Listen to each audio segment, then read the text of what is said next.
짜자잔, 여러분 안녕하세요. 제가 전 시간에 타일러에 대해서 말씀을 드렸잖아요. 그에 이어서 이제 타바의 귀납적 개발 모형에 대해서 말씀을 드리도록 하겠습니다. 맨 처음에는 이제 사제지간으로 출발을 해서 나중에는 이제 동료 연구자로서 교육과정 개발에 혁혁한 공을 남긴 사람이 이 타바라는 어떠한 여성 교육과정 개발학자인데요. 전반적으로 보면 그런 관계가 너무 아름답지 않나요? 이렇게 보면 같이 어떤 학문적인 발전을 위해서 노력하는 우리나라 우리나라 전통적인 입장에서 보면 교학상장. 저도 뭐 박사과정에 들어가서 맨 처음에는 열심히 배우다가 번역서 출간에도 참여를 하고 프로젝트도 한번 같이 해보면 그 안에서 많은 것을 배울 수 있고요. 저만의 어떤 교육적 관점이라든가 어떤 성향들도 생기게 되더라고요. 그렇다면 타바는 어떠한 교육적 성향을 견지하게 됐는지 한번 살펴보도록 하겠습니다. 여러분 보면은요. 타바 역시도 성격 자체는 상당히 타일러의 목표 중심 개발 모형을 수용합니다. 그대로 가요. 전반적으로. 그대로 가는데 기존의 타일러의 모형 자체가 타일러의 모형이 목표를 뽑고 거기에 교육 내용을 선정, 조직, 평가하는데 이것이 학교 현장과 맞지 않는다라는 것을 타바는 감지하게 되죠. 그래서 어떻게 하면 그를 보완할까, 그리고 발전시켜서 스승과 함께 만들었던 그 교육 과정을 좀 더 아름답게 우리가 피어나게 학교 현장에 맞도록 피어나게 할 수 있을까? 그 포인트로 잡는 게 뭐예요? 여기서 보면 가장 중요한 게 이겁니다. 그래서 출제가 되는 거예요. 교사 중심의 활동을 지극히 어떻습니까? 이걸 강조합니다. 근데 생각을 해보세요, 우리가. 타일러의 목표 중심 모형 같은 경우는 대단히의 교육과정을 개발하는 데는 맞아. 다시 말해서 우리가 2015 개정교육과정은 총론이라든가 강론에 있어서 각 교과 단위를 개발하는 데는 맞지만 학교 현장에서 교육과정을 실천하는 사람은 누굽니까? 그렇죠. 선생님이죠. 그러면 교사의 입장에서는 거기에 참여하는 것도 아니고 주어진 교육과정을 어떻습니까? 그대로 실천하는 게 된단 말이야. 교육과정을 우리가 분류할 때 교육과정을 계획하는 단계가 있죠. 여러분 보면 이 계획은 문서화돼서 나타나요. 그래서 이것을 우리가 2015 개정 교육과 같은 경우가 그렇고요. 그리고 계획된 것을 전개하는 사람이 누구예요? 전개, 다시 말해서 실천하는 사람은 이건 교사 수준에서 이루어진단 말이에요. 그러면 여기서 넘어올 때 어때요? 현장 적합성이 지극히 떨어진다고 보는 거예요.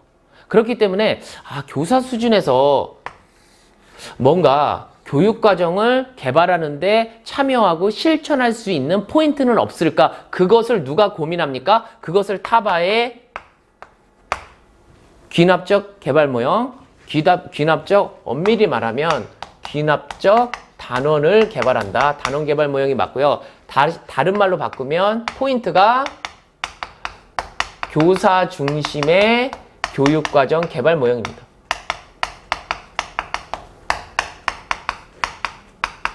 요걸 강조합니다.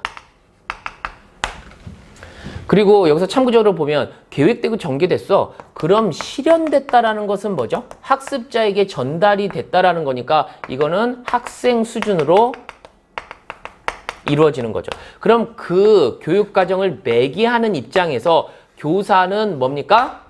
나름대로 교육과정을 개발할 수 있어야 된다. 그리고 교사가 중심으로 이 교육과정을 개발하여야지만 현장 적합성을 높여서 착근시킬 수 있다. 그래서 보면 풀뿌리식 교육과정 개발 모형을 강조합니다. 기존에는 어떻습니까? 위에서 아래로 교육과정을 하다라는 탑다운 방식으로 돼 있잖아요. 그러니까 이것이 맞다 안 맞다? 이것은 정말 맞지 않다라고 보는 거죠. 그래서 교사가 중심이 돼서 개발을 하는데 이제 포인트가 뭐냐면 교사가 중심이 돼서 교육과정을 개발하는데 총론이라든가 교과 단위로 개발할 수는 없고 가장 적합한 게 뭡니까? 단원 수준을 개발을 합니다.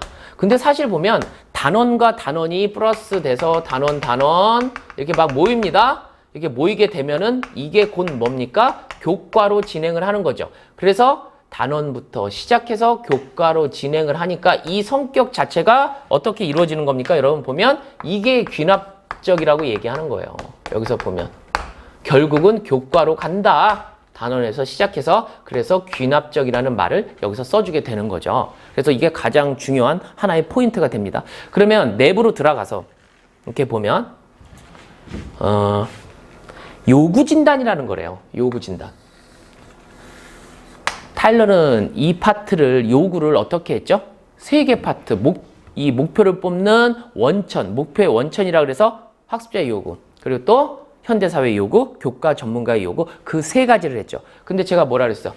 이걸 보완했다. 이 요구 진단을 통해서 목표를 뽑는 과정을 보완을 했어. 그럼 어떻게 보완을 했을까? 그것에 대해서 한 번쯤 우리가 생각을 해보자. 여러분 보면 어떻게 보완을 했을까? 보세요. 스승의 그 논리 자체는 어떻게 얘기를 했다고요? 우리가 보면 학습자의 요구인데 여기에 플러스 보완을 했으니까 뭐예요? 학습자가 어떻게 학습을 하느냐, 학습의 과정을 교육 심리학의 터에서 더 연구를 합니다. 그리고 여기서 보면 현대사회의 요구를 생각을 해주는데 현대사회의 어떤 흐름, 특히 보면 문화적 흐름,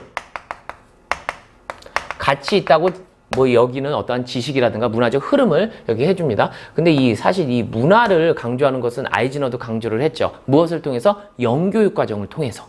그죠? 제가 그래서 아이즈너 첫 번째 찍었으니까 여러분 꼭 한번 확인을 해 보십시오. 그리고 3번째는 교과 전문가의 요구잖아요.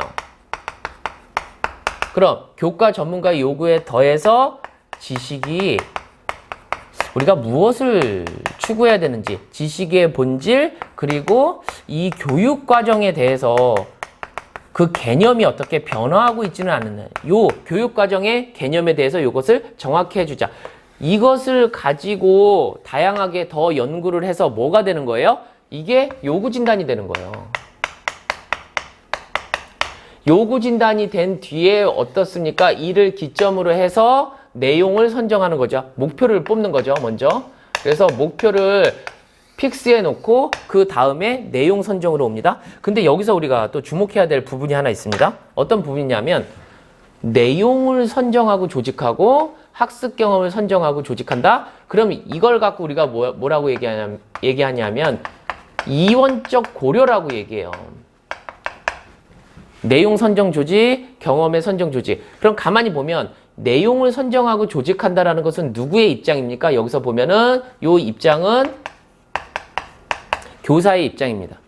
교사의 입장에서 가르칠 내용을 뽑고 조직을 해. 그러면 그대로 학습자에게 적합하냐? 그렇지 않죠. 학습자의 입장에서 요건 학습자의 입장에서 적합하게 선정 조직해준다.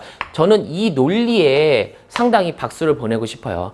우리가 뭐냐면 학습자가 어떤 학습 내용을 어렵게 느끼는 것은 뭡니까? 그건 선생님 입장에서는 쉽지만 학습자가 받아들이기에는 적합치 않은 거죠. 그래서 이를 충분히 고려를 해줘갖고 여기서 한 발짝 더 나가면 제 개념주의 모형에서는 교육적 상상력을 가지고 이걸 심리적으로 변형해야 되는데 오늘날 가만히 보면 교육과정 재구성의 필요성을 논하는 그 킬링 파트와 딱 맞아 떨어져요. 그래서 이거 하나가 이제 특징이 되고요.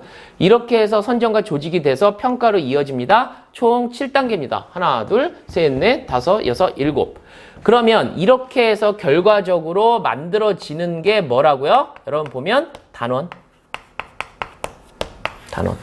그럼 이게 그냥 단원이 아니라 원래 이름 자체가 뭐예요? 시험적으로 만들어졌으니까 시험 단원이 되겠죠. 그럼 이 시험 단원을 갖고 어떠한 그 실험 집단 또는 일정 학년에 대해서 한번 실험을 해봅니다. 그래서 괜찮은지. 그래서 여러분 수정하고 개정과 통합을 통해서 구조화시켜서 최종적으로 정착과 확산을 시키게 됩니다. 사실 그런 것 같아요. 우리가 중액교육과정 설계라든가 광역 설계를 통해서 어떤 프로그램을 만들잖아요. 그럼 그 프로그램도 하나의 유닛이고 하나의 코스가 될 수 있고 하나의 단원이 될 수 있잖아요. 무턱대고 확산시키는 게 아니라 1차적으로 시험 단원 또는 연구학교의 결과를 보고 잘 한번 정렬해서 우리 학교 애들에게 맞는가 한번 살펴보고 나중에 그것을 확산시켜서 해주는 게 맞다. 상당히 조심스러우면서도 다양한 것을 많이 고려해준 교육과정 개발 모형이고 또 어떻습니까? 교사 수준에서 적절히 할 수 있는 개발 모형이기 때문에 오늘날 교사의 교육과정 개발 교육과정 개발에서 교사를 빼면 뭐가 된다 그랬죠? 교사 배제형 교육과정이 되고 그는 교사의 탈숙련화를 우리가 부추기게 되고 결과적으로는 교육과정을 사소화시키는 그런 역할로 이제 되고 그리고 수업에 있어서는 어떻습니까? 방어적 수업이라든가 뭐 단편화라든가 뭐 신비화라든가 단순화라든가 신비화라든가 방어적 단편화라든가 생략이라는 것으로 드러나잖아요. 맥닐이 또 연구를 했단 말이에요. 여러분 보면 그래서 그런 것을 방지시키기 위해서 교사가 중심이 돼서 교육과정을 개발하는 것이 좋다고 원래 언제부터 전통주의 교육과정 개발 모형부터 그 문제점을 지적하고 있다니까 얼마나 현명하고 우리의 교육학 논술에서 출제되지 않을까요? 여러분 보면 저는 출제될 확률이 매우 높은 모형이라고 생각을 합니다. 그래서 우리가 꼭 공부를 해둬야 돼. 그럼 제가 다시 한번 정리를 해드리겠습니다. 먼저 이 특징에 대해서 제가 누누이 말씀을 드렸죠. 그거 아셔야 되고요. 어떤 거예요? 귀납적인 성격을 갖고 이원적인 그 고려를 해주고 있고 교사 중심의 활동을 강조하고 풀뿌리식 접근이고 아주 많습니다. 그 중에서 구별해서 여러분 공략하시고요. 그리고 개발의 절차는 총 7단계인데 거의 뭐 타일러 모형이잖아요. 목표를 뽑는데 거기서는 3개의 원천이 아닌 요구 진단을 통해서 오고 내용을 선정 조직 그리고 학습자 입장에서 학습 경험을 선정 조직 그리고 평가 7단계로 떨어지는데 이게 곧 뭐다? 시험 단원이다. 그래서 시험 단원을 한번 실시해보고 개정하고 통합해갖고서는 확산 정착으로 나간다. 요거 파트. 그리고 타일러와의 차이점, 나름의 장점. 차이점 같은 경우는 제가 말씀드린 것 중에서 이게 어떠한 이게 요구 진단을 통해 이원적 고려를 했다. 막 이런 것들은 차이점이 이제 되는 부분이죠. 그리고 그걸 수정하고 보완을 했으니까 그리고 교사 중심의 활동을 보다 강조한다. 그리고 현장 적합성을 갖는다. 그리고 나름의 특장점은 제가 말씀드린 교사 수준을 고려했다. 단원을 중심으로 실효성 있는 개발을 도모했다. 현장 적합성을 높였다. 막 이런 것들 있죠. 그래서 사실 이 현장 적합성을 높인다라는 게 이것으로 출발해서 학생 중심의 교육과정을 실현하는 그 계획이 원동력으로 작용을 하겠죠. 오늘날 우리에게 많은 시사점을 던져주는 타바의 이 교사 중심 교육과정 개발 모형, 귀납적 단원 개발 모형 같은 이름인데요. 요런 우리가 교육과정 개발 모형을 전통적 모형이지만 많은 시사점을 던져주기 때문에 꼭 알고 넘어가야 하지 않을까 싶습니다. 여러분 오늘 제가 2개 신박하게 말씀드렸는데요. 꼭 여러분 것으로 만들어서 교육학 논술 만점에 도전하시기 바랍니다. 여러분 감사합니다.